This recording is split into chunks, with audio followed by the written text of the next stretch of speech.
Kam jirtu maatiiwwan qubee akaadaamii baga nagaan gara YouTube chaanala keenyaatti dhuftanii barsiisa Salamoon Gaaromsaan jedhama. Har'aa fiiziksii kutaa 10ffaa boqonnaa 4 paartii 5 isinii qabadhee dhufeera jechuudha. Paartii darbe keessatti elektiriik sarkiitiidhaa fi elektiriik fiild strength ilaallee turre. Har'a immoo current electricity voltage ohms law kan jedhu kan ilaallu ta'a jechuudha. Egaa wayitii darbee elektiriik fiild strength fi elektiriik sarkiitii gaafa xumurru biriijii static electricity fi current electricity gidduutti dhaabbanne irra jechuudha. Sababni isaayyuu current electricity waa'ee yaa'insa elektiriik chaarjii irraa bu'uura kan taate waan ta'eef elektiriik sarkiitii gaafa barattan yookiin immoo elektiriik sarkiitii jalqabneerra jechuun daandii elektirooniin irra yaatu bartaniitu jechuudha. Elektiriik sarkiitii jechuun maal jenneerra paaswee elektiriik chaarjiin irra deemtudha. Erga jenne elektiriik chaarjiin yoo deemte maal ta'a kan jedhu guyyaa har'aa ni barattu. Daandii ishiin irra yaatu bartaniitu jechuun beezmentii wayii qabdu jechuudha. Kan itti aanu potential difference kan jedhu yookiin immoo caalmaa kuufamaa kan jedhudha jechuudha. Egaa caalmaan kuufamaa kuni elektirooniin yookiin immoo elektiriik chaarjiin akka deemtuuf gara fuulduraatti kan dhiibu jechuudha. Walumaa galatti enerjii push gochuu danda'udha. Taansees ohms law kan jedhu jechuudha.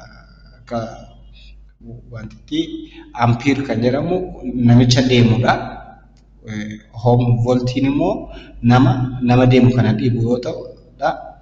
Namichi ohm jedhamu immoo namicha kan itti jedhame yeroo akka qoosaatti fudhatamu jira jechuudha. Sababni isaayyuu chaarjiin gaafa deemtu ampiiriidhaan safaramti. Chaarjii deemtu kana fuulduratti akka ishiin deemtu kan nu dhiibu caalmaa kuufamaa jedhama yookiin immoo elektiriik potential enerjiidhaan push waan taatuuf ishii kana immoo wanti duubatti ittisu jira yookiin faaktaroonni affeektii godhan jiru isaan immoo ohms law'dhaan safaramu jechuudha.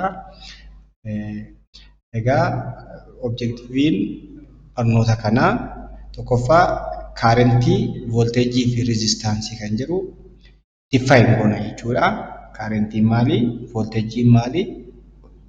Potential difference immoo volteejii jechuun caalmaa kuufamaa jechuudha. Karaa biraatiin volteejii kan jedhamu yookiin kan voltiidhaan safaramu kuni change in electric potential jechuudha volteejii. Akkasumas reezistaansiin maali kan jedhu reezistaansii ergaa hiika isaa bartan immoo ohms law ni define goona yookiin immoo state goona. Sanaan booda immoo kaarentiin, volteejii fi reezistaansii ohms law'dhaan walittiin ishii kana kan ilaallu ta'a jechuudha. Yeroo gaarii qabaannaa yaada barumsa interested ta'edha. Akka na hordoftan isin affeeraa kallattiiwwan gara barumsa kootiitti yoon seenu current electricity yookiin current voltage ohms law jennee erga jalqabne ishum jalqabaa currentii irraa haa kaanu jechuudha. Egaa electricity yeroo lama yeroo sadii irra deddeebi'ee dubbadheera. Poorshinii gurguddaa lamatti qoodne staatikii fi currentii erga jennee what is electric current kan jedhu jechuudha. Unlike static electricity amma electricity static electricity fi current electricity itti qoodama isiniin jedhee wacaan ture. Unlike static electricity, current electricity must flow through conductor. Conductor nuti jennu immoo ishii yeroo darbe electric circuit jennee jechuudha. Usually copper wire kana keessa charging gaafa yaatu jechuudha. Then current with electricity is just like current with a river. Amma akkuma lagni bishaan laga yaa'u electric charge yookiin immoo kaarentiin immoo electricity keessa yookiin immoo conductorii keessa kan yaatu jennee ibsuu dandeenya jechuudha. Maal jedha? The river flow from one spot to another and the speed of movement of the river is current of the river jenna jechuudha. Yookiin immoo speed of current of the river akkuma jennu lagni baaroo pointii kanarraa gara kanaatti yookiin gibeen laga gara kanatti yaa'a jennee utuu define goone kaarentiin bishaan sana spootii kanarraa gara kanaatti jennee akkuma ibsinu elektiriik kaarentiinis amma charjiin positive irraa conventionally fi electric current kan jedhamu jira. Positive irraa gara negatiivity yaa'a jennee yoo ibsine direction of current is akkuma kanaa ta'a jechuudha. Then with electricity, current is measure of amount of energy transferred over period of time. Look at this one. Amount of energy transfer gaafa jedhu just since there is flow of electron or movement of electric charge from one spot or from one end or terminal of the conductor to another end or another terminal of our conductor, there is flow of energy, there is transfer of energy. This transfer of flow of energy or energy transfer is electron. Then one of the result of current is heating the conductor, and when we heat up our stove, it is because of electric current. Flow of charge particle or the rate of flow of electric charge through point in conducting medium is called electric current. Amma definition objective keenya keessaa tokko kan nuti godhanne maanni jechuudha. Definition of electric current dha. Electric current jechuun maanni jenne it is flow of charge or rate of flow of charge. What does mean rate of flow of charge? Amount of charge flow per unit time jechuudha. Immoo inni kun electric current jedhama jechuudha. This one is electric current. Then since electrons were not known at the time when phenomena of electricity was first observed, the scientists used to define, or the scientists who was define electricity were define direction of electric current as flow of positive charge. Just amazingly, yeroo electric current argatamu yookiin immoo argannoon electric current kun dhufu saayintistoonni yeroo sana waa'ee elektiroonii hin beekan ture. Maal duwwaadha beeku electric chargein gaafa sochootu yookiin gaafa move taatu electric current nu kenniti jechuudha. Sanaan booda positive tu deema, negative tu deema kan jedhu garuu adda baasanii beekan ture jechuudha. Then maal jedhanii define godhanii current jechuun sochii electric chargein yookiin immoo positive chargein gara negative terminaalii baatirii tokkotti taasistudha jechuudha. Then the current akka kanaan uumamtu conventional current jedhamte jechuudha. Sababa ishiin conventional current jedhamteef immoo isinittan hima. Then it flow from positive terminal of battery to negative terminal. Akkuma isiniin jedhe saayintistoonni yeroo electricity yookiin immoo electric current kana argatan waa'ee elektiroonii hin beekan ture. Kun rakkoo seenaati jechuudha. Sanaan booda yaa'insi chaarjii currentii nuu kenna yookiin immoo chaarjii yaate hiruu chaarjiin sun yaa'uudhaaf yeroo itti fudhateen currentii nuu kenna erga jedhaniin booda chaarjiin kun positive chaarjiidha jedhanii fudhatanii turan jechuudha. Akkuma gaafa Part 1 video keenya duubatti deebitanii yoo ilaaltan isinii kaase prootoniin deemuu hin dandeessu. Sababni isaa iyyuu prootoniin atamiitti strong nuclear forceidhaan prootoonitti hidhamtee waan jirtuuf nucleusii keessaa cabsitee ba'uun itti ulfaata. Sababii kanaaf outermost shell irra elektiroonii jirti detect gooneetu elektiroonii kana displace goona. Elektirooniin kun gaafa sochootu currentii nuu kenniti.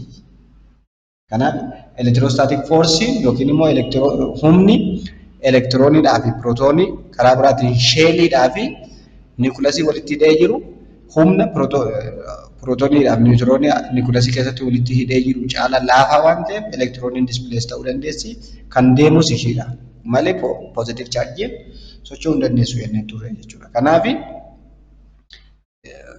yaanni saayintistootaa kun conventional current kan jedhamtu kana uumee jechuudha. Dhumarratti gaafa elektirooniin argamtu assumptioniin saayintistoota kanaa maal ta'e jechuudha. Just it found to be wrong. Elektirooniin gaafa argamtu soba ta'e jechuudha. Sanaan booda maal kan jedhutu argatame elektiroonii gaafa argatan yookiin immoo positive fi negative charge kana gaafa adda baasan positiviin socho'uu hin dandeessu. Negative chargein garuu bakka ishirra displace kan taatu yookiin immoo move kan taatu ta'uu ishee adda baasanii baranii jechuudha. Kanaaf current jechuun deemsa positive charge osoo hin taane deemsa negative charge yookiin immoo deemsa elektiroonii ta'uusaa adda baasanii jechuudha. Yeroo kana egaa yeroo isaan waan kana adda baasan argannoowwan baay'ee barnoonni adda addaa paablikeeshinii gurguddaa waan adda bahee jiruu fi directionii muuvimentii immoo positive charging gara negativitti yoo deemee fi negative charging gara positivitti yoo deeme magnitude current irratti dhiibbaa waan hin qabneef bakka kanuma irratti walii galee muuvimentii kanaan itti afuuf jedhanii conventioniidhaan walii galanii jechuudha. Kanaaf currentiin nuti current inni define goonu kuni conventional current kanaaf jedhamte jechuudha. Conventional current jedhamte. Conventional current jechuun current charging particle terminal battery positive irraa gara negativeatti deemu jechuudha. Reality jiru garuu garagaltoo kanaatti jechuudha. Elektirooniitu deema malee pirootoonii hin deemtu. Elektirooniitu gara pirootoonii dhaqa. Paartii 2 viidiyoo keenya keessattis maal jenneerra partikilii tokko positively charge gochuu yoo barbaanne elektiroonii irraa kaafna. Negatively charge gochuu yoo barbaanne immoo pirootoonii irraa kaafna. Otoo hin taane elektiroonii irraa iddoo biraatiif innee aditti goona. Pirootooniin socho'uu hin dandeessu kan jedhe inni irra deddeebinee dubbanneef kanaaf jechuudha. Then electron current is the flow of negatively charged. This current is real current. Electron current jechuun current real dhugaadhaan jirtu jechuudha. Then it is flow of negatively charged particle from the negative terminal of battery to positive terminal of the battery. However, direction of the current does not affect the property of circuit as long as you keep its consistency. Therefore, conventional current is taken as standard current. Irratti walii galanii conventional waan jedhaniif fi standard current itti fudhanne malee dhugaan jirtu elektirooniitu gara pirootoonii deema malee pirootoonii gara elektiroonii kan deemtu jirtu jechuudha. Kanaaf conventional currentiin akka standard currentiitti bifa figariitiin kan inni ibsu amma sarkiitiin kun sarkiitiin terminaala baatirii keenya gara garanaa jiru.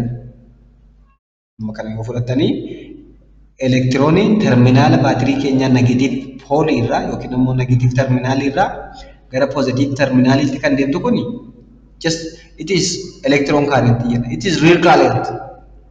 Negative irraa gara positivitti dhugaadhaan kan deemtu gara kanatti jechuudha. Akka kanaan terminaala positive switching keenya yoo closed ta'e gara kanatti deemti jechuudha. Inni kun electron currentiin gara kanatti deemti real currentidha jechuudha. Conventionally yeroo saayintistoonni waa'ee currentii argatan waa'ee elektiroonii waan hin beekneef isaan garuu maal jedhanii fudhatan jechuudha.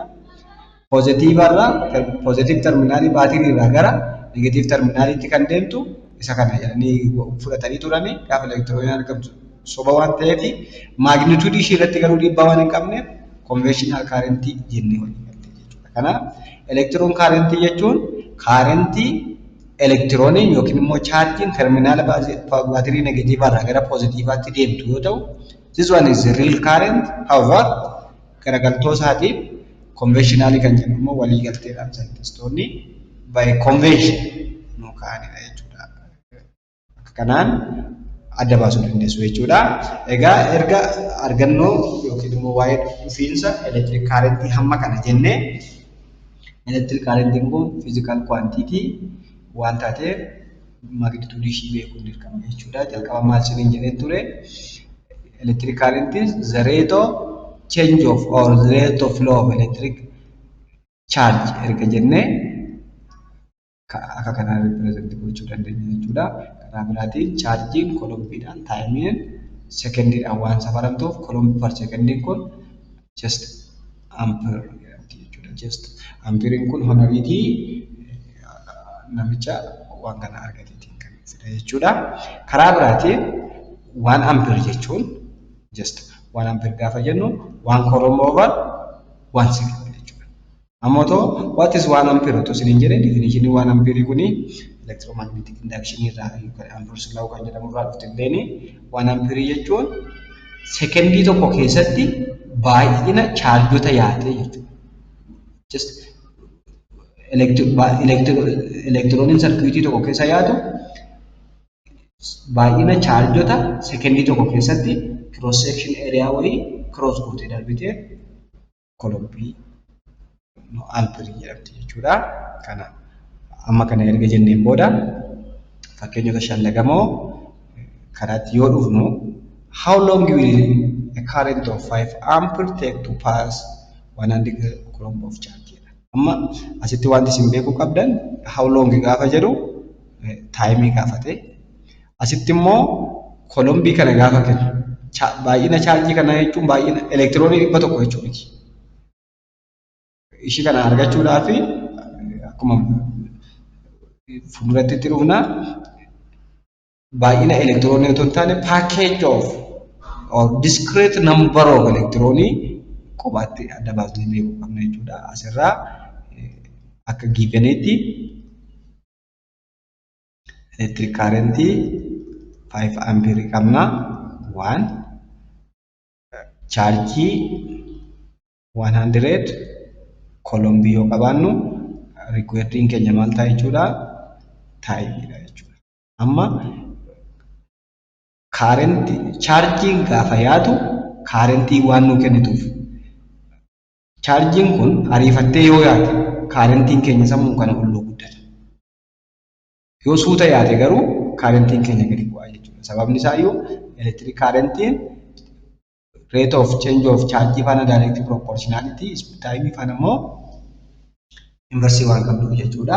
Kanaaf chargii nuti wal fakkaataan baay'inni chargii wal fakkaataa suuta jettee yoo yaate currentii ishiin kennituu fi ariifattee yoo yaate currentii ishiin kennitu garaagarummaa waan qabaatuuf chargiin kolombii 100 ampeerii 5 kennuudhaaf taayimii hammamitti fudhachuu qaba yookiin immoo hammam ariifachuu qabdi kan jedhu taayimii barbaannaa jechuudha. Asirraa I T is equal to Q jennee T is equal to charge over current jennee akka kanaan barbaannu our time is equal to charging keenya 100 coulomb over 5 ampere. Then ishiin kun meeqa taate jechuudha 105 20 ta'a jechuudha. 20 erga ta'een booda dura maal jenneerraa 1 ampere is equal to 1 coulomb over 1 second jennee turre jechuudha. Kana kirees kirosoo gootan 1 ampere times 1 second is equal to 1 coulomb. Sirraa 1 second is equal to 1 coulomb over 1 ampere ta'a jechuudha. Ammasitti coulomb over ampere jechuun maal ta'uu isaati jechuudha second. This one is second jennee akka kanaan kan dandeenya jechuudha. Eshi gaaffii lammaffaan if a current of 50 ampere flows through a wire for 2 hours calculate amount of charge. Amma akkuma gaaffii duraan isinii kaase baay'inni chargii fi baay'inni elektiroonii garaagarummaa qaba. Number of electronic charge Q kan nuti kennu it is a package of electron or packet of proton. Fakkeenyaaf electric charge is discrete erga jenne discrete kun akka package wayii yookiin akka darzanaa wayii tokko fudhatanii elektiroonii darzanni tokko chargii tokko yookiin immoo elektiroonii baay'ina elektiroonii waan taatee wayiitu walitti dhufe chargii tokko nuu kenna jennee kan keewwannu jechuudha. Gaaffii kana hojjechuudhaaf immoo akka kennamaatti kan nuti nuu kenname electric current which is equal to 15 ampere and our time is equal to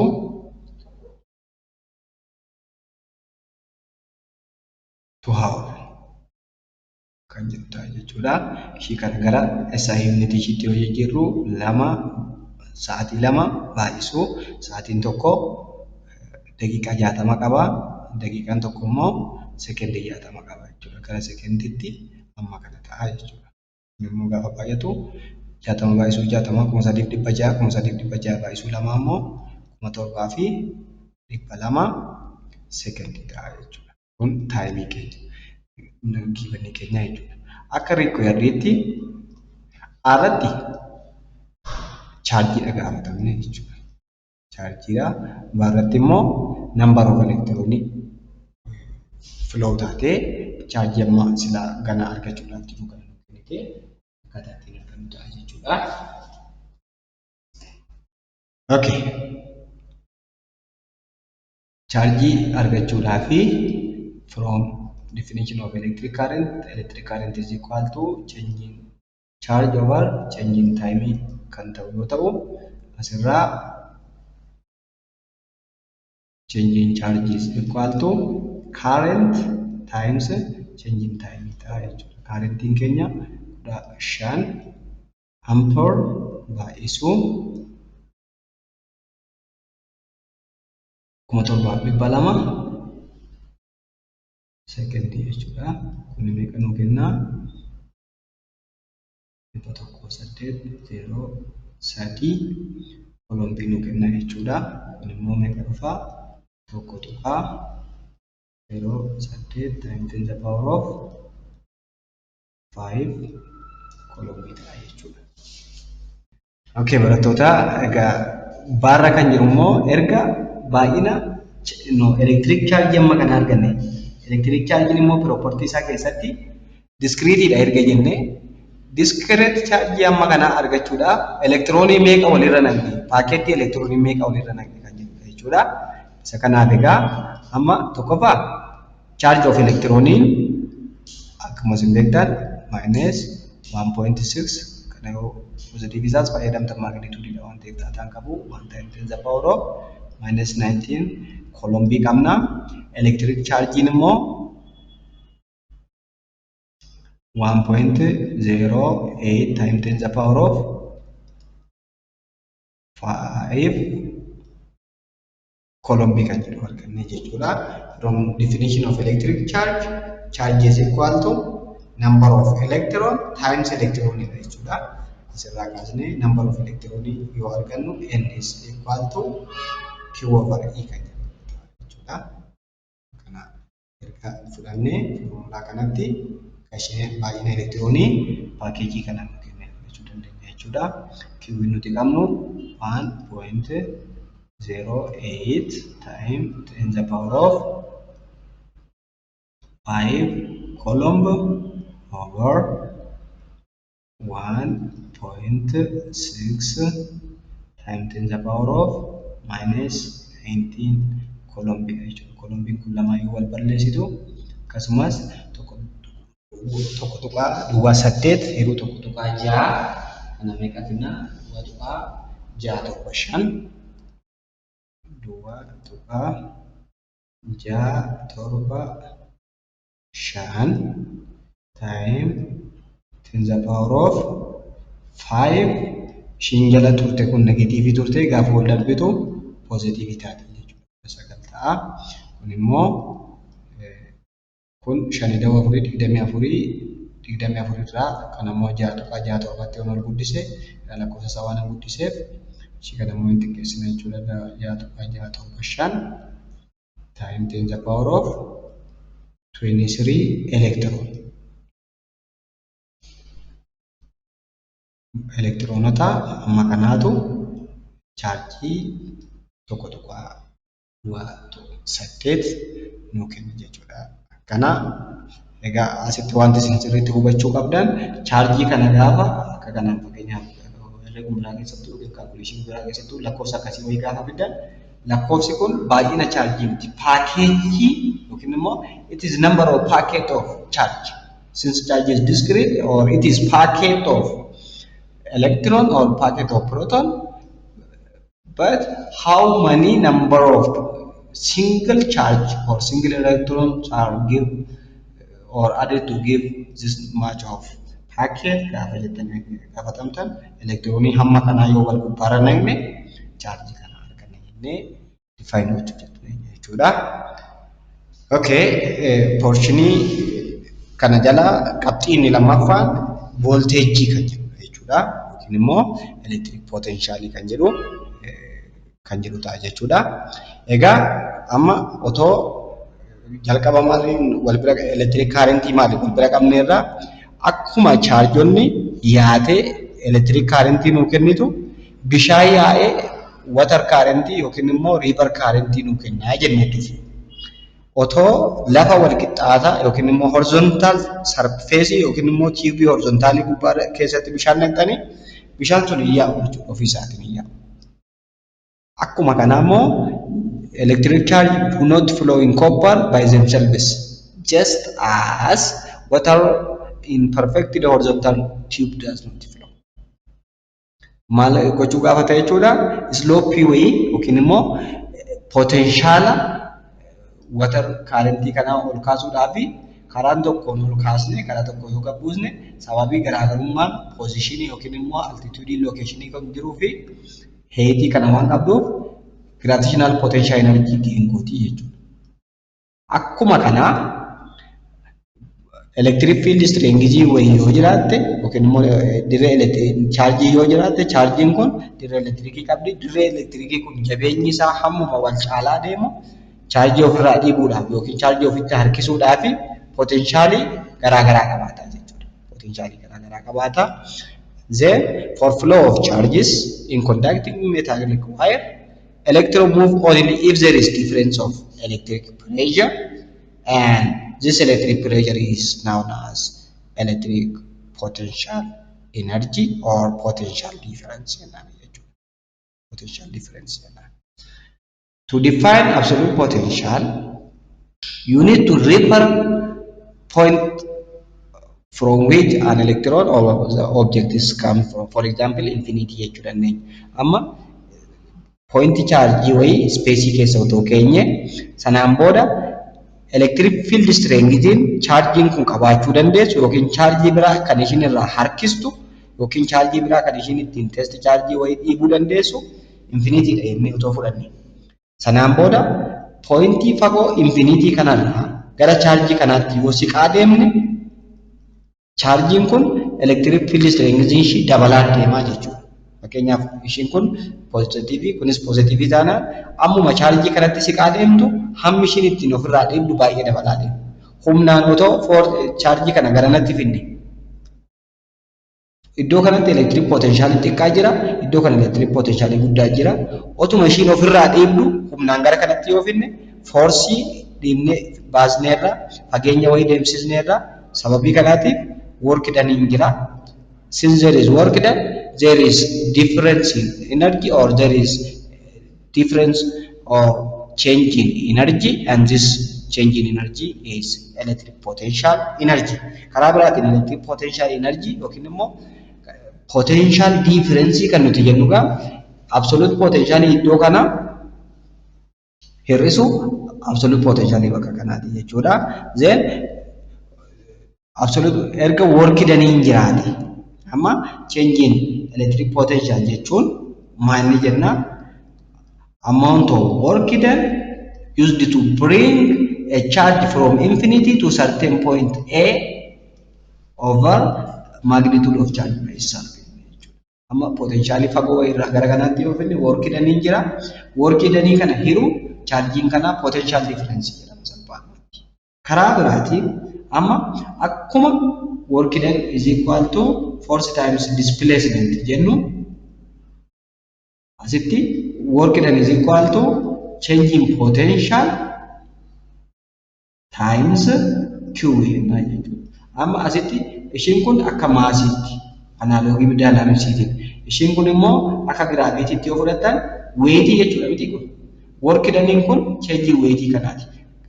Gaba biraatiin electric potential difference jechuunis akka kanaan kan ibsamu yoo ta'u electric potential difference kun yookiin immoo voltage jenna karaa biraatiin ishii kana. Inni kun voltage jedhamee isin beekama jechuudha. Potential difference kun voltage illee jedhamee akkuma acceleration due to gravity yookiin gravity jennu potential difference kun voltage jedhama.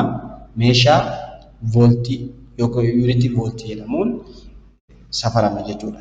Egaa gaaffiin yeroo baay'ee namoota dirree saayinsii yookiin immoo fiiziksii elektirisiitii kana ilaalaniin ka'u ibsaan nama qabu maaf simbirroo hin qabne kan jedhu jechuudha. Just why bird do not show use electric current. Inni kun sababoota gurguddaa lama qaba jechuudha. Maal isiniin jedheen ture electric currentiin yaa'uudhaaf akkuma bishaan current difference potential wayii barbaadu yookiin immoo slope h ta'e wayii barbaadu electric currentiinis flow ta'uudhaaf potential difference ishee dhibuu barbaadu qabdi jechuudha. Potential difference jechuun an amount of energy that push electron or push electric charge to flow certain along the certain circuit or certain conductor. Therefore, if there is no potential difference or if there is no voltage at all, there is no flow of electric current, there is no electric charge, there is no current jechuudha. Amma maaliif simbirroonni ibsaadhaan shook hin taane? Karaa biraatiin electric chargein maaliif simbirrootatti hin nam'ine kan jedhu waa lama jechuudha.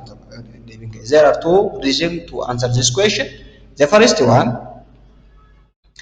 there are times when there is T here. There are times when those wires can be filled with dozens of birds like this one. Fakkii kanarraa yoo ilaaltan waayiriin kun baay'ee guddatee electric circuitiin kun yookiin immoo electric potential currentii baatee jiru kuni simbirroota baay'eedhaan kuufamee jira jechuudha. Since birds are not good conductor. Sababni inni tokkoffaan miillumti simbirroota shadii coated ta'e wayii ofirraa qaba jechuudha. Carraa allaattiiwwanii testi gochuu yookiin immoo ilaaluu yoo qabaatan ilaaluu dandeessu. Lukni isaanii coatedidha. Even luka isaanii mitiiti lukni keenya mataan isaa qaamni keenya mataan isaa gogaan qaama keenya insulatoridha yookiin immoo akka qola pilaastikii electric wire cover godhee jiruuti. Nuti garuu maaliif qabamna? Gogaan yookiin immoo kootiin yookiin qaama keenya yookiin rubuu keenya marsee jiru karaa biraatiin gogaan keenya humidity jiidhinsa waan of keessaa qabuu fi jiidhinsa kanatu dabarsaaf malee gogaan keenyas akkuma kan simbirroota coated kan ta'e jechuudha yookiin immoo insulatorii ture jechuudha. Egaa kan simbirrootaa kun garaagarummaa inni qabu inni keessoo isaati otoo bishaan itti naqne iyyuu kan hin jiine gogiinsa of keessaa qaba. Sababii kanaatiif they are not good conductor. Currentiin immoo uumama isaatiin daandii filataa jechuudha. Amma otoo jaankishinii akkanaa wayii qabaanne isa tokko rezistarii keenya isa tokko immoo rezistarii hin keenya ta'e currentiin isa olaanaa yookiin immoo rezistarii kan qabu irraa goree karaa biraatiin ba'a jechuudha. Akkuma kanaa simbirroonni yoo waayirii irra qubatan there must be different just pass irra godhaa jechuudha. Currentiin kun karaa isaanii dhiisee karaa waayirii. Kana jechuun maalni lukni simbirroota kana maal caala shiboo kana caala ittisoo of keessaa qaba yookiin immoo kondaaktariin currentiin keessa yaa'u kun luka simbirroota kana caala kondaaktaridha jechuudha. Malli lammaffaa currentii yaa'uudhaaf caalmaan kuufamaa jiraachuu qabaa jenna. Potential difference jiraachuu qaba.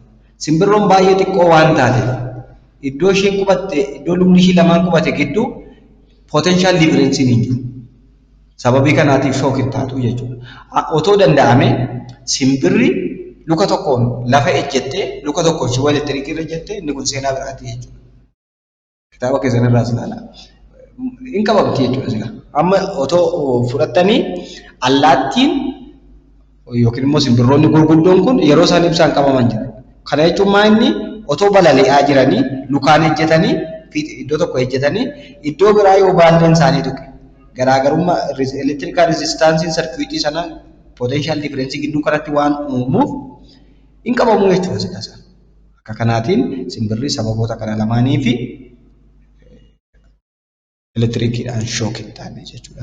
Simbirroota duwwaa miti hantuunni illee yeroo tokko tokko yeroo isheen otoo hin qabamin ibsaa laattuu jira jechuudha. Kana amma kana erga jennee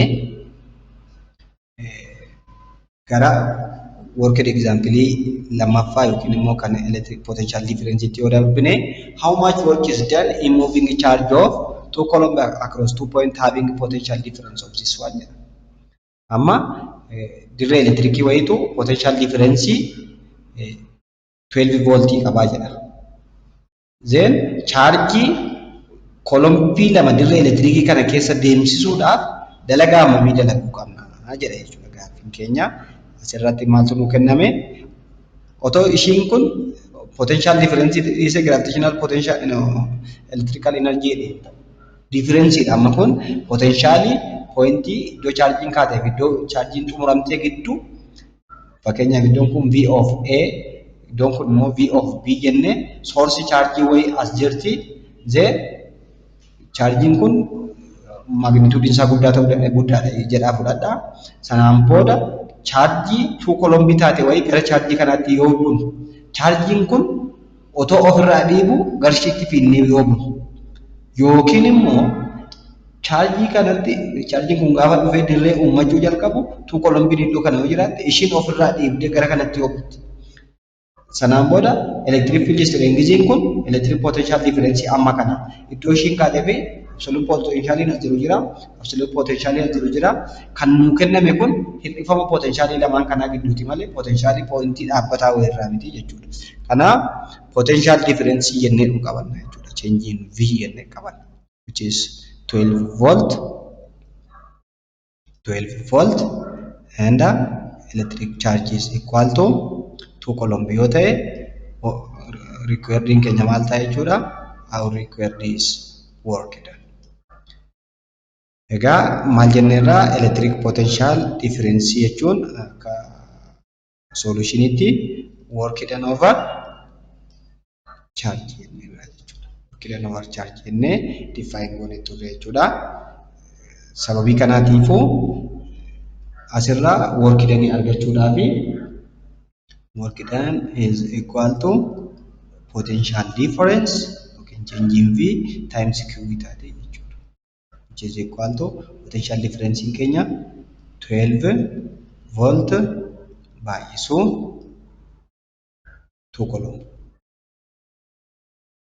Kun maal ta'a jechuudha? 24 joule ta'a jechuudha. 24 joule ta'a jechuudha. Okay, gaaffii lammaffaan example gaaffii lammaffaa immoo maal jedhaa? What is mean by potential difference between 2 points is 2 volt jedha. Amma pointiiwwan lama otoo nu kenname point A fi point B otoo nu kenname potential difference in point A fi point B gidduu jirtu yookiin immoo caalmaan kuufamaa bakka kana lamaan gidduu jirtu voltii tokko jechuun maal jechuudha kan jedhu jechuudha. Egaa caalmaan kuufamaa tuqaawwan kana lamaan gidduu jirtu voltii tokko jechuun maal jechuudha? Just 1 volt is potential difference between 2 points in a current carrying conductor when 1 joule of work done is done or when 1 joule of work is done to move charge of 1 coulomb from point A to point B. Amma maanni charge QV coulomb tokko taate point A irraa kaasnee point B fiduudhaaf dalagaa joule tokko yoo fayyadamne caalmaan kuufamaa gidduu kana jirtu 1 voltiidha jennee define gochuudha jechuudha. Gara walumaa galatti joule point A irraa kaasnee point B fiduudhaaf charge coulomb tokko point A irraa kaasnee point B fiduudhaaf joule tokko yoo fayyadamne physical parameter yookiin immoo caalmaan kuufamaa point A fi B gidduu jirtu 1 voltiidha jechuudha.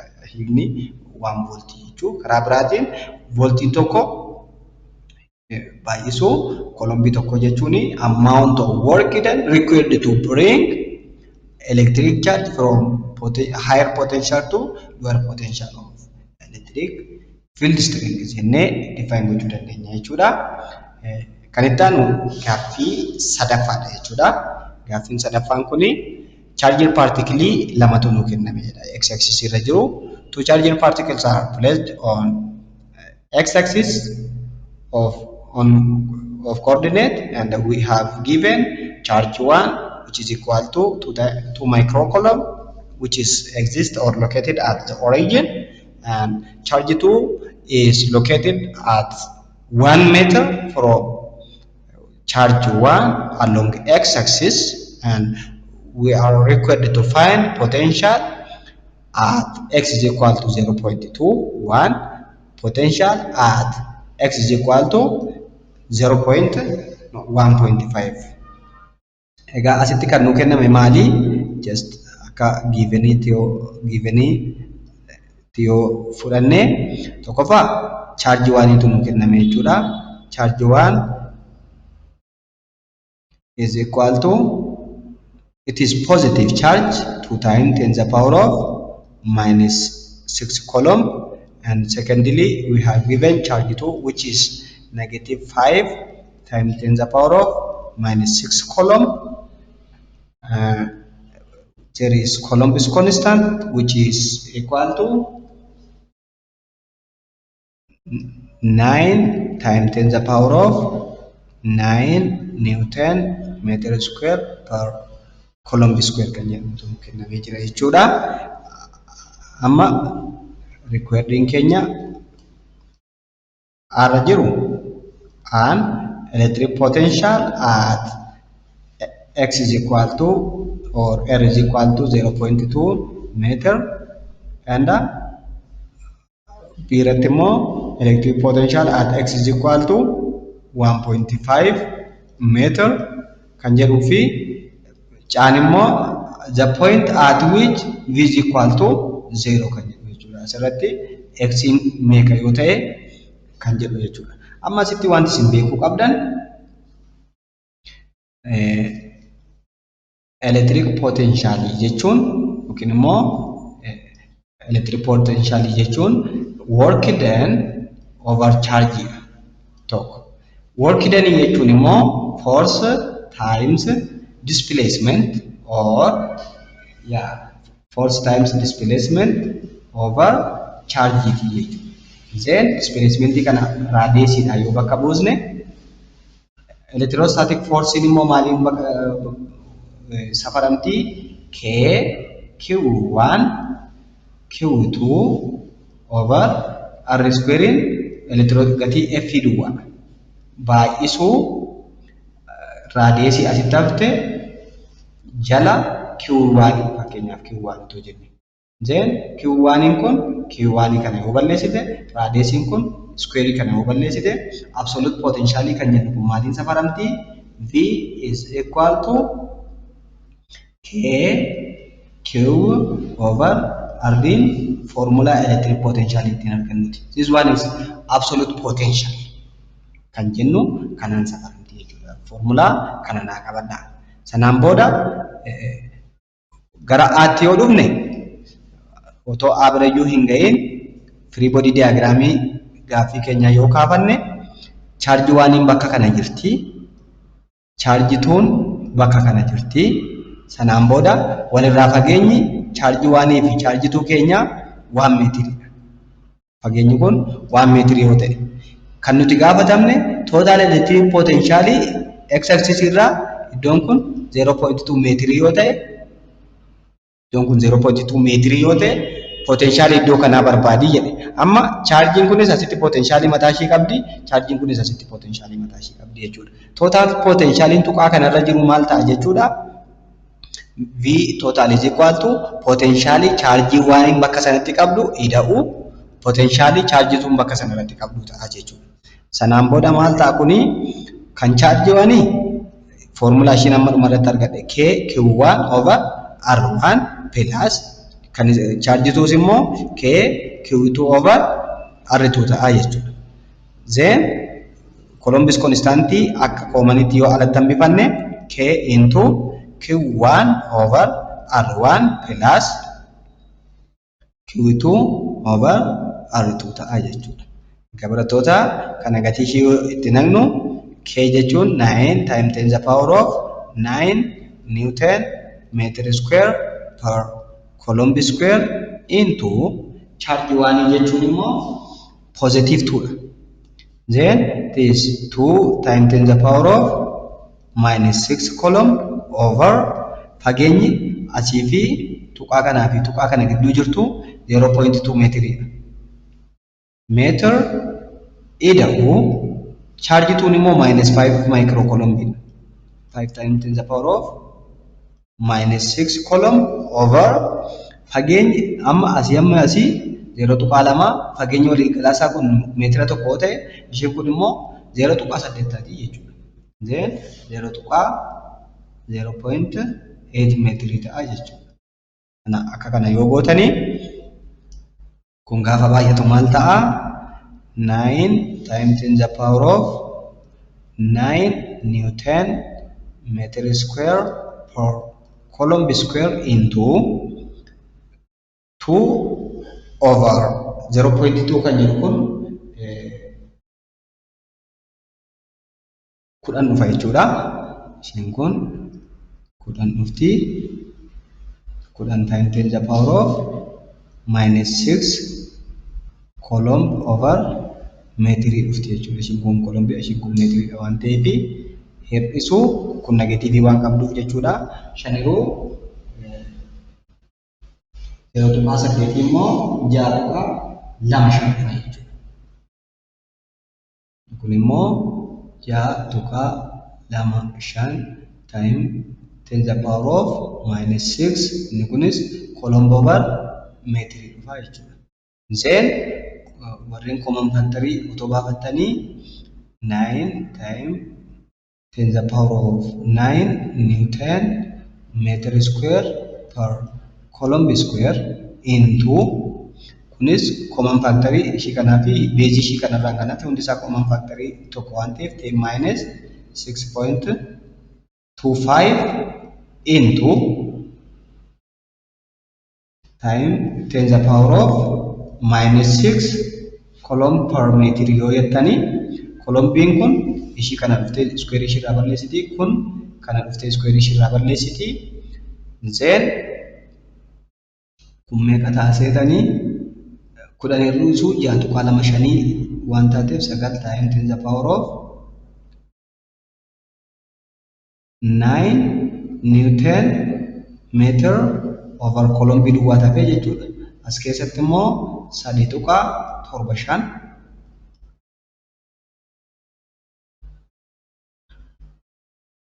times 10 to the power of minus 62 maafaa jechuudha. Okay, ammas steepii tokko yoo deemne amma immoo lakkoofsota walitti dabarsinee 9 baay'isuu 3.75 kun baay'isuudha time 10 to the power of 9 minus 6 Newton meter per coulomb ta'a jechuudha. Egaa ishiin paawuriin kun poozitiiva 3 tu nuufaa 9 baay'isuu 3.75 33.75 dhufti 33.75 time 10 to the power of 3 dhufa jechuudha. Newton per coulomb jechuun immoo karaa biraatiin voltii. Then kun maal ta'a 3.375 times 10 to the power of 4 voltii dhufa jechuudha. Okay. Egaa Roman number 2 yoo jedhu immoo three body diagram objectii keenya yoo kaafanne charge 1 as jirti, charge 2 as jirti. Just this point is origin charge 1 dha. Iddoon kun charge 2 yoo ta'e fageenyi gidduu kana meetira tokko jenneerra. Gaaffiin inni gaafate immoo charge kana bira darbee otoo iddoo kana dhufee gahe yookiin immoo 1.5 meetirii kana gubbaadhattoo electric potential meeqa ta'a jechuudha. Egaa derivation haaraa yoo barbaaduudhaa baanneeyyuu total potential bakka kana jirus potential charging kun iddoo kanatti qabduu fi kan charging kun iddoo kanatti qabdu ta'a jechuudha. Inni kun immoo Q1 over R1 plus Q2 over R2 ta'a jechuudha. Yoo gabaabsinu sababni isaayyuu total potential point kanarra jiru potential 1 potential 2 waan ta'u jechuudha. Kun immoo K into Q1 over R1 plus Q2 over R2 jenna jechuudha. Egaa kun immoo total potential at this point is equal to 9 times 10 to the power of 9 Newton meter square per coulomb square into charge 1 gatiin charge keenya hin jijjiiramu 2 times 10 to the power of minus 6 coulomb over amma fageenyi duraan 0.2 kana fayyadamnee hojjetu jechuudha.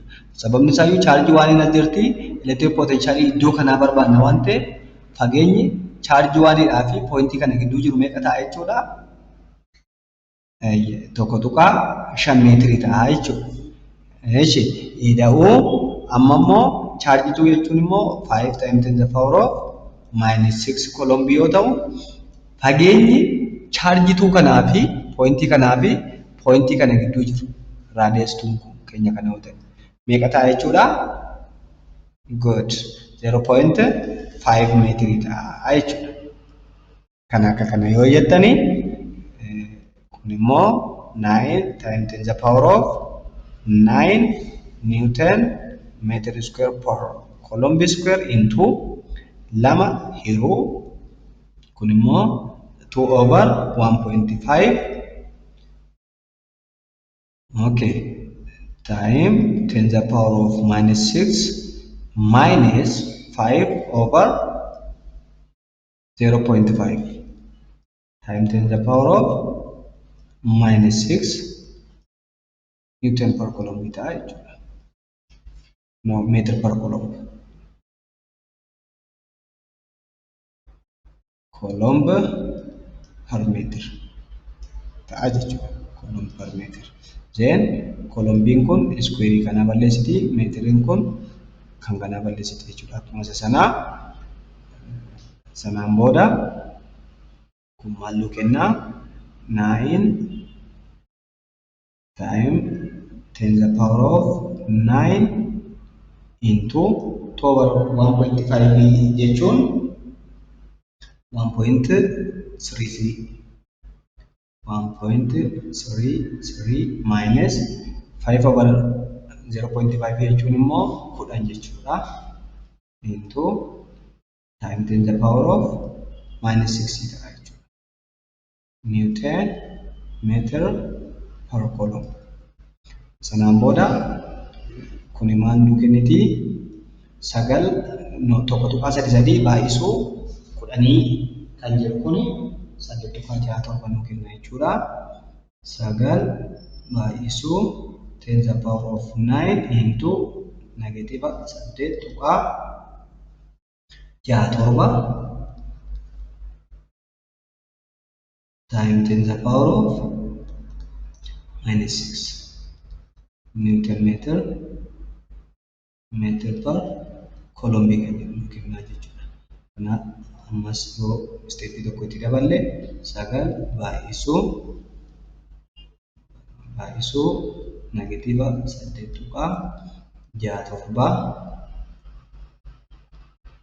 baay'isuu 10 to the power of 9 minus 6 Newton meter per coulomb jechuun volt jechuudha. Kuni meeqa nu kenna? 78 minus 78.03 times 10 to the power of 3 nu kenna jechuudha. Egaa kuni gaafa nuti barreeffamu yookiin immoo least significant figure itti gaafa jiru 7.8 times 10 to the power of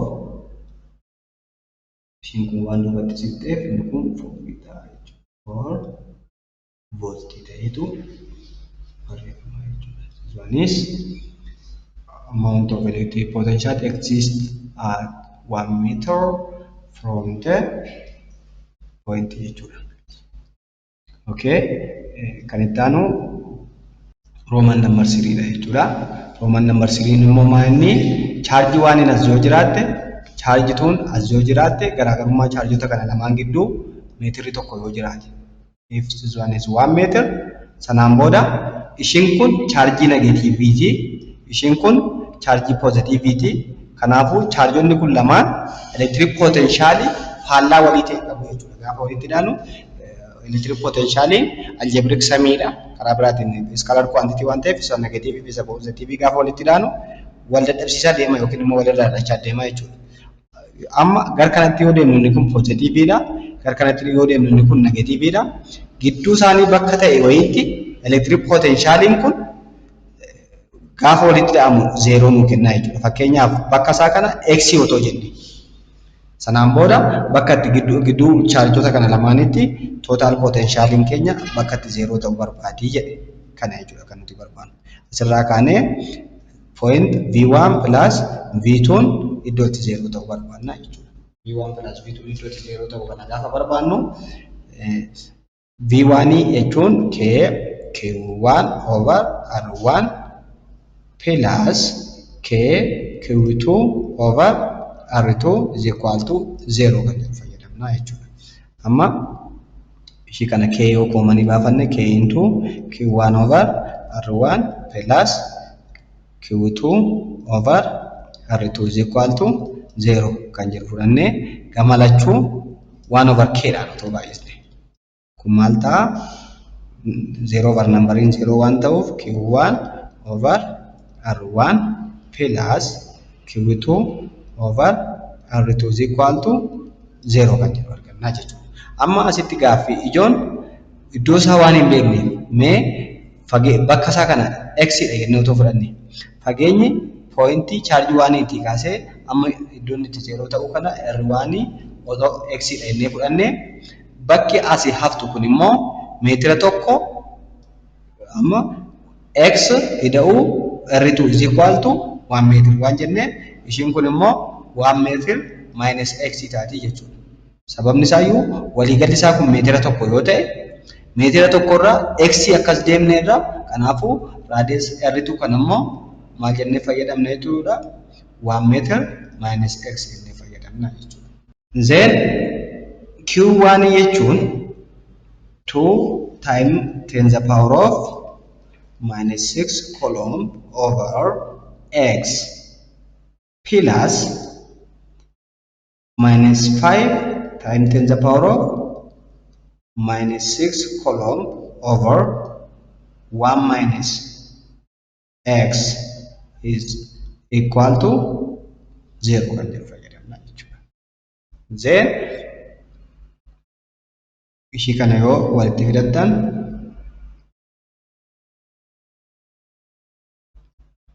2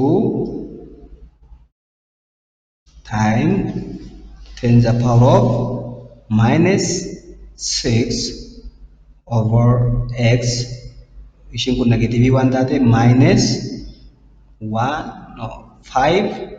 times 10 the power of minus 6 coulomb kunis coulomb qabdi over 1 minus x is equal to 0 kan jennu yoo fayyadamne amma ishiin yoo mallattoo wal qixaacee ishiin kun gaafa cicceetu positive taati jechuudha. Then 2 times 10 the power of minus 6 coulomb over x is equal to 5 times 10 the power of minus 6 over 1 minus x taati jechuudha. Sanaan booda yoo kana criss cross gootanii 2 times or 2 microcoulomb. Let me use micro for the sake of this takes money point. Then 1 minus x is equal to 5 microcoulomb x ta'a jechuudha. Criss cross gaafa gootan kasa inni kun 2 microcoulomb minus 2x microcoulomb is equal to 5 microcoulomb times x ta'a jechuudha. Times x ta'a jechuudha. Then ishii x kana lamaan yoo walitti dabarsine okay ishii negative kana yoo achi keessistan positive taati warra x qabdu yoo walitti dabarsinu 2 microcoulomb is equal to 5 microcoulomb 5x microcoulomb plus ishiin kun negative 1 turte gaafa as ceetu positive taati jechuudha. 2 micro ishiin kunis x qabdi sorry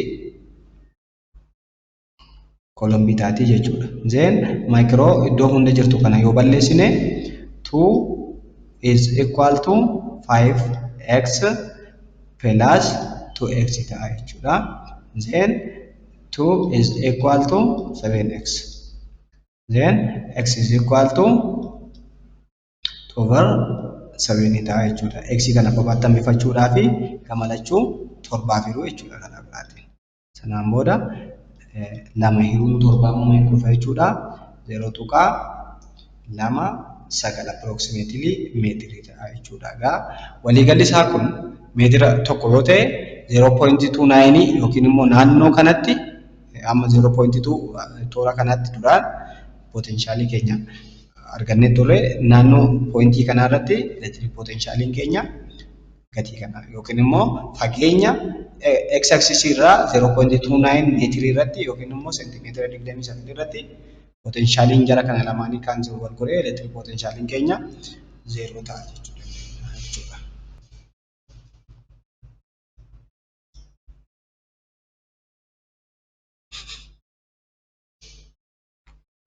Okay, kan itti aanu Ohm's law kan jedhu ta'a jechuudha. Egaa mata duree kana yookiin immoo kontentii kana gaafa jalqabnu mata duree gurguddaa sadii jenneerraa kaarentii, potentiaalii fi yookiin immoo volteejii fi Ohm's law kan jedhu keenya waan turreef inni kun qabiyyee sadhumaa ta'a jechuudha. Just in an electric circuit, charge do not flow freely. We have said that if our material or if the slope of the surface is smooth, perfectly horizontal smooth surface, just there is no water current kan jedhu wayi ilaalle ture jalqaba viidiyoo keenya kanarratti slope wayi yookiin immoo gradient wayi jiraachuu qaba jechuudha. Differencein slope potential wayi jechuudha. Akkuma kana electric potentialin flow ta'uudhaafi difference of potentialii yookiin immoo H kan jennu wayi jiraachuu qaba jechuudha. H kun maali? Electric potential energy jechuudha context electricity. Inni dura isin haasaa ture kan mechanicsiti. Then electric charging kun freely flow ta'an jechuudha. Then pampering yookiin immoo wanti push godhu wayi jiraachuu qaba. Kana conceptii kana waan wal qabatudha jechuudha. Ohm's law ni so the electrical current in wire can be reduced by many factors including impurity of the metal or the conductor. One, just that increase the resistance of the wire.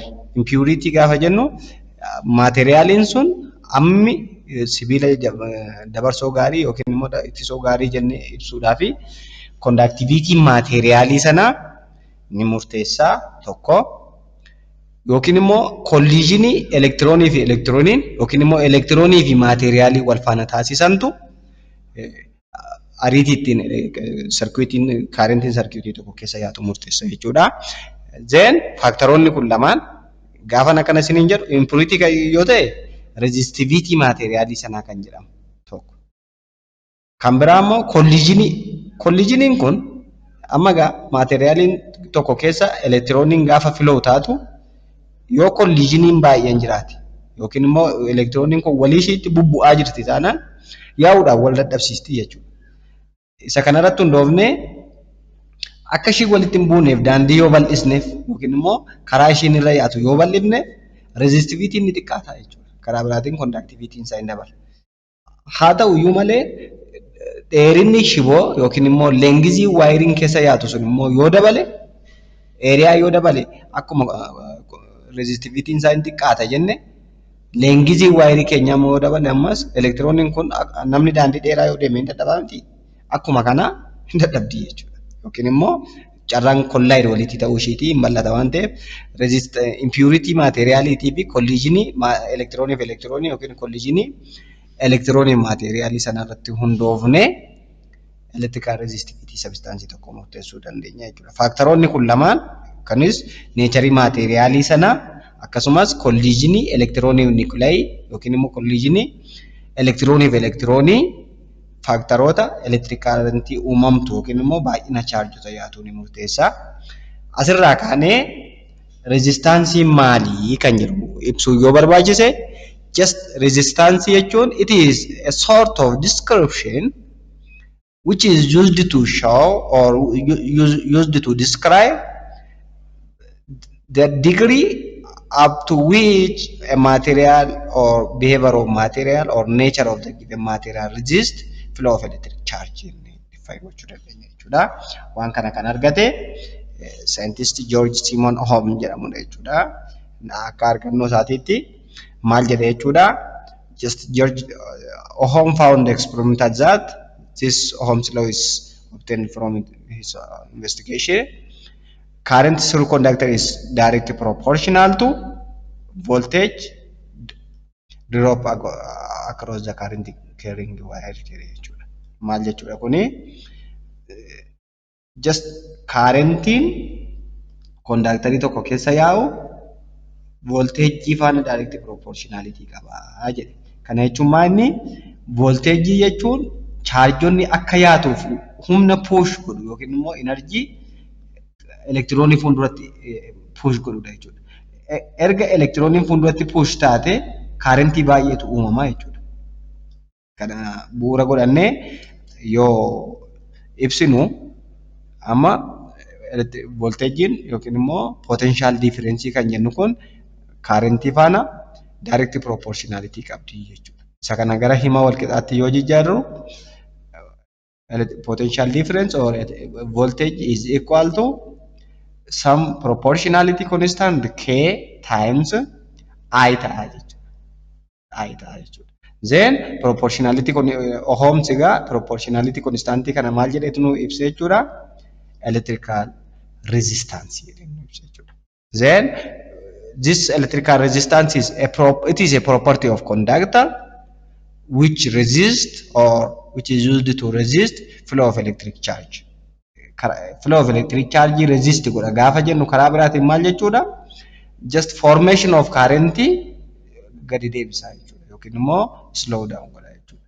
It resist flow of electric charge gaafa jennu just it block formation of electric current jechuudha. Thus motion of electrons through conductor is retarded by this proportionality constant which is called electrical resistance.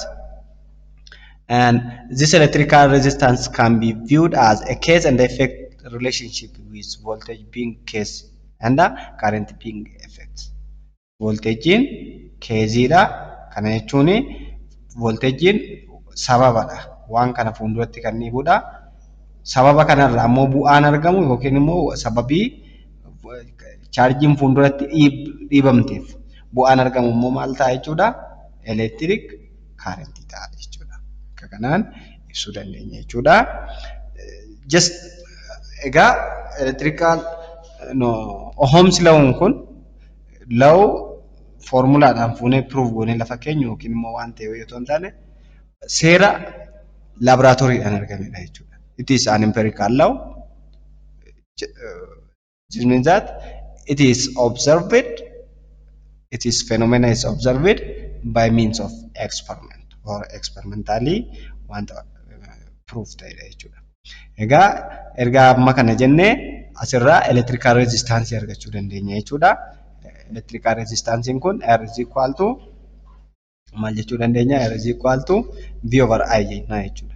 V over I kun volt per ampere dha jechuudha. Volt per ampere kun honoriitii namicha waan kana argate yookiin immoo George Simon Ohm irraa waan dhuftee fi Ohm jedhamte dubbifamti. Kulee Giriikii Omega jedhamuun kan safaramu jechuudha. Volt per ampere Ohm jedhama jechuudha. Kana akka kanaan. Egaa Ohms lawuun kun empirical relationship dha erga jennee maateriaalii hundaaf hin hojjetu. Amma electrical resistance is equal to voltage over current erga jennee karaa biraatiin current voltage relationship akka kanaa qabaatu erga jennee maateriyaaliin hundi Ohms law kanaaf validity hin qabaatu jechuudha. Maateriyaaliin tokko tokko yookiin immoo maateriyaalonni kondaktaroonni tokko tokko yookiin immoo substaansonni tokko tokko relationshipin voltage fi current just range baay'ee bal'aa ta'e gubbaarratti constantii ta'u tokko tokko immoo constantii hin ta'ani jechuudha. Constantii hin ta'ani akka kanaan relationiin isaanii quadratic keessa galuu danda'a jechuudha. Then kanarratti hundaa'uudhaan maateriyaalota bakka gurguddaa lamatti qoodna. Material that obey Ohm's law and hence have constant resistance over wide range of voltage are said to be ohmic material. Warri akka kanaanii voltage fi current relationship isaanii yookiin immoo voltage fi resistance current fi voltage resistance isaanii reenjii bal'aa irratti giraafiin isaa straight line akka kanaa yookiin immoo constant value qabaatu yookiin immoo behavior dhaabbataa warraan qaban ohmic material jedhamu jechuudha. However, warri amalli just conductoronni aluminiyemii, copperii, silverii warreen kun ohmic material jennaan jechuudha. Good conductor warreen jedhaman jechuudha. Just this ohmic material have linear current voltage relationship asitti maal isiniin jedheera. Currentiidhaa fi voltage gaafa giraafii isaa kaastan giraafiin kun liinariidha yoo ta'e maateriyaaliin sun ohmic material jedhama jechuudha. Karaa biraatiin behavioriin electrical resistance substance tokko constantii miti yoo ta'e yookiin immoo current voltage relationshipin variable yoo ta'e yeroo tokko dabalee yeroo tokko yookiin immoo just quadratic waan akkasii yoo ta'e materialiin akkanaa kun non ohmic material jedhamu jechuudha. Non ohmic material jedhamu. Non ohmic material jechuun materialota ohmic level validity irratti hin qabaanne jechuudha. Just the magnitude of electrical current depend on material of the wire 1, length of the wire 2, and the area of cross section. Amma jalqaba maal isiniin jedheen ture electrical resistance in faaktaroota gurguddaa lama. Tokkoffaa resistivity-dha. Lammaffaa collision-dhaan dhiibbaan irra ga'uu danda'a. Collision gaafa jennu collision gosa lama. Tokkoffaa collision elektiroonii fi elektiroonii numti walii shifaan gaafa deemtu walitti buutu yaa'insa elektiriik chaarjii xiqqeessuu danda'a. Inni kun immoo kaarentii xiqqeessuu danda'a. Waan elektirooniin kun woolii konteenarii yookiin immoo kondaaktarii keessa jirtuu faana walitti bu'uu dandeessi. Sababii kanaaf kaarentiin gaafa deemtu zigzaagii deemsa akkasii wayitii jechuudha. Zigzaagii drank person walking jedhamu jechuudha. Kan akkasii wayii ta'uu danda'a. Gaafa deemsa akkasii wayii deemtu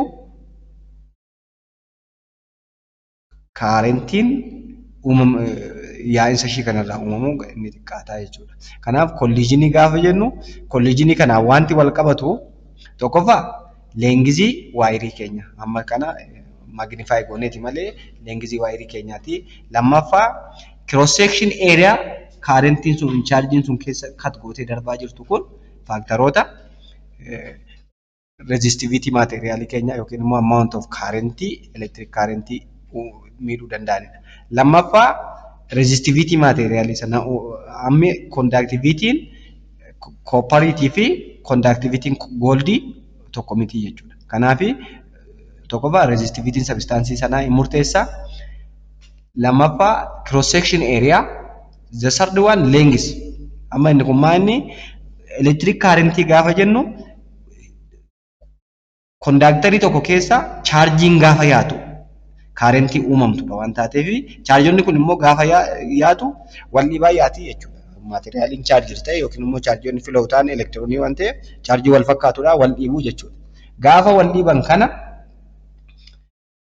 akka ishiin wal dhiibdee humna wal hin dhoowwineef yookiin immoo wal hin dadhabsiifnee fi eeriyaa materiaalii ishiin keessa yaatu yoo bal'isne electrical resistivity isaanii xiqqaataa jechuudha. Karaa biraatiin chaarjonni baay'ee yaa'aa jiru kaarentii guddaatu uumamaa jira jechuun conductivity materialii sana olaanaadha. Conductivity immoo inverse 1 over resistivity waan ta'eef area yoo daballe conductivity materialii sana hin dabala jechuudha. Fakkeenyaaf amma irsaasii kana fudhatanii wantichi liidii ofirraa qaba waan ta'eef irsaasii baay'ee furdaa inni qabu seeliin materialii keenya lamaan saayyuu wal qixxeedha. Kana irsaasii qalloodhaan gaafa fayyadamnu yookiin immoo liidiin keessa ishii jirtu kuni furdoodha taanaan ampuulii keenya sirriitti nu ibsiti jechuudha. Karaa biraatiin kaarentii guddaatu uumamaa jira jechuudha. Just large diameter pencil lead or elektirooniin keenya freely move ta'uu danda'a jechuudha. Sababii eeriyaan liidii kana dabaleef. Tokko lammaffaa yoo eeriyaa liidii kana xiqqaatu yookiin immoo irsaasii ishii caala xiqqaatu gaafa fayyadamnu immoo ammi ampuuliin keenya iftu diimiidha yookiin immoo biraayitii miti jechuudha. Kanaaf amma asumattuu immoo otoo irsaasii kana cabsine fakkeenyaaf irsaasii kana leengizii ishee otoo xiqqeessine inni kunis resistivity xiqqeessuu danda'a jechuudha. resistivity xiqqaate jechuun karaa biraatiin conductivity gadi bu'aa jechuudha. The resistance of ohmic conductor increase with length. Amma resistansiin leengizii faana hin dabalaa jedha. Kana jechuun maal inni kondaktaroonni elektirooniin kondaktarii keessa gaafa deemtu tokkoffaa elektiroonii fi elektiroonii walitti buutii jenni. Elektiroonii fi wooliin kondaktarii kanaa walitti buutii jenni. Amma daandiin ishiin irra deemtu hammuma itti dabalu carraa walitti bu'uu ishiitis dabalaa jechuudha. Carraan kollaayit ta'uu ishiitii dabalaa jechuudha. Sababii kanaatiif daandiin ishiin irra deemtu yookiin immoo leengizii waayidii keenyaa yoo dabale elektiroononni hin dadhabdi jechuudha. Baay'ee yaa'uu dadhabdi. Gaafa kana kondaktivitiin hin xiqqaata. Kana jechuun immoo rezistivitiin isaa hin dabalaa jechuudha. One, which makes sense because the electron going through it must undergo more collision and in longer conductorii dheeraa keessatti kollaayit walitti godhu. Lammaffaa akkuma duraan isinii kaase is more cross section area also increase the resistance of conductor. Inni kun immoo maanni cross section areaan conductorii keenyaa yoo xiqqaate resistance isaa hin dabala. Kana jechuun chaarjonni wal fakkaataan maateriaalii kana keessa yaatu wal dhiibdii sababii wal dhiibduuf humna wal dhoowwiti yookiin immoo potentiaalii walii xiqqeessitii jechuudha. Yoo eeriyaan shiboo kanaa yookiin immoo thicknessiin shiboo keenyaa guddaadha ta'e garuu walirraa siqtee otoo walitti hin bu'iin firiilii taate yaa'uu dandeessi. Elektirooniin baay'een hammuma yaatu immoo kaarentiin guddaa argama. Elektirooniin keenya hin xiqqaatti taanaan kaarentiin xiqqaadha. Kaarentiin xiqqaadha jechuun karaa biraatiin rezistivitiin maateriaalii sanaa ol ka'aadha jennee akka kanaan demonstreet gochuu dandeenya jechuudha. Then wantoota kana walitti finnee yoo ilaallu gaa resistivitiin yookiin immoo electrical resistance is proportional to conductor's length. Gaafa leengiziin dabalu yookiin immoo shiboon keenya yoo dheerate elektiroonii yaa'uu dadhabdi. Kun immoo resistaansii faana direct proportionality qabaatti tokko. Lammaffaa resistaansiin keenya yoo eeriyaan dabale immoo inverse proportionality taate jechuudha. Elektiroonii walirraa siqtee yaa'uu waan dandeessuuf. Isa kana yoo wali iddoo tokkotti finnu electrical resistance is proportional to length over area ta'a jechuudha.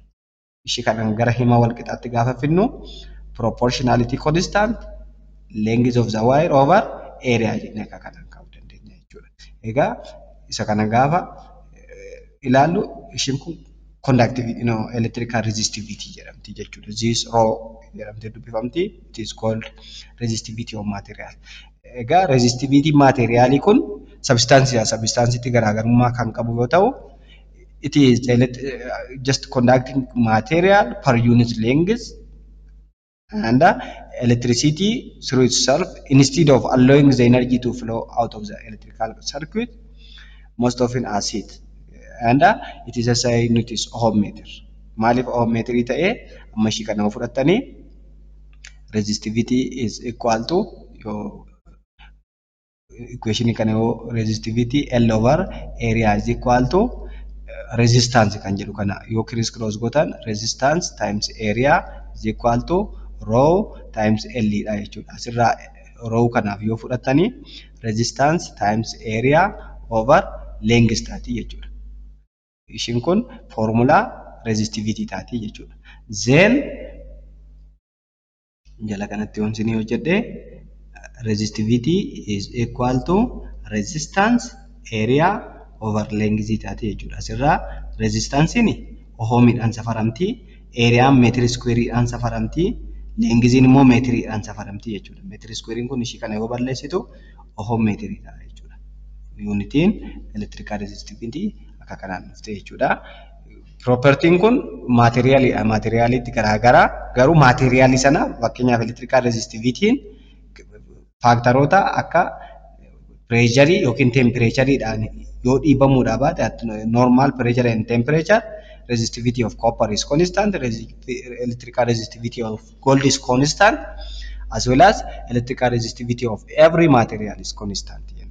Materiaaliitti garaagaraa garuu maateriyaali sanaaf normal pressure fi normal temperature irratti dhaabbataa ta'a jechuudha. Karaa biraatiin electrical resistance factory R is equal to R naught into 1 plus alpha change in temperature kan jedhu jira jechuudha.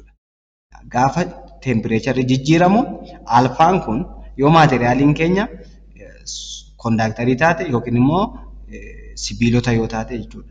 If our material is metal or if our material is semiconductor, positive negative taate garaagarummaa ni qabaatti jechuudha. Garuu temperatureis resistivity materialii tokko jijjiiruu ni danda'a. Karaa biraatiin jalqaba isinii tuquudha akkuma yaale electrical resistivity kun conductivity property jedhamu faanallee hidhatanii qabaata jechuudha. Conductivity kun maanni resistivity dandeettii yookiin immoo hamma safara maateriyaaliin tokko yaa'insa elektiroonii ittistuu yoo ta'u, conductivity kun immoo safara hamma yaa'insa elektirooniitti jechuudha. Yookiin immoo hamma kaarentiin uumamte jennee kaa'uu dandeenya. Kanaafuu physical materiyaaliin kun lamaan reversii waliiti jechuudha. Conductivity is equal to 1 over resistivity. Karaa biraatiin resistivity is equal to 1 over conductivity jennee kaa'uu dandeenya jechuudha. Kanaafi electrical resistivity karaa biraatiin it is reciprocal of resistivity. Conductivity is reciprocal of resistivity. Karaa biraatiin egaa maal jechuudha amma good conductorii dha jechuun maateriyaaliin tokko good conductorii dha gaafa jennu it is also good just bad resistor or it have property which is low resistor electrical resistivity jechuudha. Fakkeenyaaf amma maateriyaaliin tokko super conductorii ta'eera yoo jenne semiconductorii wayii fuunee temperature isaa otoo baay'ee gadi buusne gaafa temperature isaa hir'atu electrical resistivity isaa 0 ta'a. Electrical resistivity 0 dha jechuun karaa biraatiin conductivity isaa immoo infinity ta'a. Sababni isaa isaan kun lamaan 1 over 0 kun infinity dhaan waan define ta'u jechuudha. Karaa biraatiin super conductorii ta'a jechuudha maateriyaaliin suni. Egaa qabiyyeen 4.8 kanaan yoo xumuramu fakkeenya kana yoon isin hojjedhu maal jedhaa let resistance of an electrical component remains constant jedha. Amma maateriyaalii dheerinni ishee amma kana taate wayii nuu kenneetu leengisiin electrical resistance isaa original resistance final resistance faana wal qixxee otoo ta'ee jedha. Remains constant while potential difference isaa potential difference jechuun voltage jechuudha isiniin jedheera. Voltage 1 keenya immoo 1 over 2 voltage 2 yoo ta'e yookiin immoo just across the two end of the component immoo decrease by half jedha. Then what will occur in the current jedha. Amma akka required itti maal barbaanna jechuudha. Currentiin isaa maal ta'a kan jedhu jechuudha. Electrical currentiin isaa maal ta'a kan jedhu. Current 1 jechuun voltage 1 over resistance 1 ta'a. Kana akka kana yoo qabattanii current 2 no maal ta'a kan jedhu barbaanna jechuudha. Current 2 is equal to voltage 2 over resistance 2 jennee keewwannaa jechuudha. Amma current 2 is equal to voltage 2 is equal to voltage 2 jechuun ishee kana cross yoo gootan 2 of voltage 1 taati. Sababni isaa iyyuu just voltage 1 second voltage in half voltage 2 ti jedha. Kana jechuun maanni if we have given voltage 1 voltage 2 immoo maal ta'a jechuudha 1 over 2 voltage 1 ta'a jechuudha. 1 over 2 V1 ta'a. V2 is equal to 1 over 2 V1. Kana cross yoo gootanii V1 is equal to twice of V2. Kana ta'a jechuudha. Then current 2 maal ta'a kan jedhuuf jechuudha. Amma asirraa V2 keenya maal ta'a jechuudha. Twice of V2 is equal to V1. Asirraa V2 jechuun immoo 1 over 2 V1 ti jechuudha. Then current 2 immoo twice of V1 dha jenneera iddoo V2 jechuun 1 over 2 then current 2 is equal to V2 over R2 ta'a jechuudha. Then current 2 jechuun V2 keenya iddoo V2 V1 over 2 over R2 jechuun immoo maal inni irraa R1 dha wal qixxeedha jenna. R1 dha wal qixxeedha. Then current 2 keenya maal ta'a jechuudha? Current 2 is equal to V1 over 2 over R1 over 1 jechuudha. Keessa beekumsaan tokko waan of jalaa qabduuf kun maal ta'a? V1 times 1 over 2y of R1 ta'a jechuudha. Ishii kana fedhee asitti isin hojjedhee current 2 keenya maal ta'a jechuudha? 1 over 2 ishii kana jechuudha. 2 as jirtu waan taateef into V1 times 1 is V1 over R1 taati jechuudha. V1 over R1 immoo maal inni jenneerra? V1 over R1 jechuun current 1 dha. Then maal ta'a jechuudha? Current 2 dha kuni. Current 2 is equal to 1 over 2 current 1 ta'a jechuudha. Kanaafi isa sana dhaabbataa goone yoo fudhanne current 1 dhaaf maal jechuu dandeenya jechuudha? Egaa barattoota maal kan jedhu finneerra jechuudha. Walitti dhufeenyi current 2 fi current 1 maal ta'eera jechuudha? 1 over 2 I1 ta'e jechuudha. Kana jechuun maal inni currentiin isa lammaffaa irratti uumamu current 1 faana half isaati kan jedhu akka kanaan rileeshinii kanaan argachuu dandeenya jechuudha. Akka kana ta'a jechuudha. Egaa barumsa keenya guyyaa irraa yookiin viidiyoo keenya kanuma irratti yoo xumurru mata duree itti aanu yookiin immoo viidiyoo itti aanuun 4.9 combination of resistors in circuit kan jedhuun walitti deebina jechuudha. Warreen YouTube chaanalii keenyaaf maatii taatan like share gochuudhaan hiriyoota keessaniin ga'a. Warreen YouTube chaanalii keenyaaf haaraa taatan immoo subscribe gochuudhaan maatii YouTube chaanalii keenyaa akka taatan isiniin jecha yaada yoo qabaattan yookiin immoo komee yoo qabaattan komentii jala nuu kaa'aa isiniin jenna. Galatooma.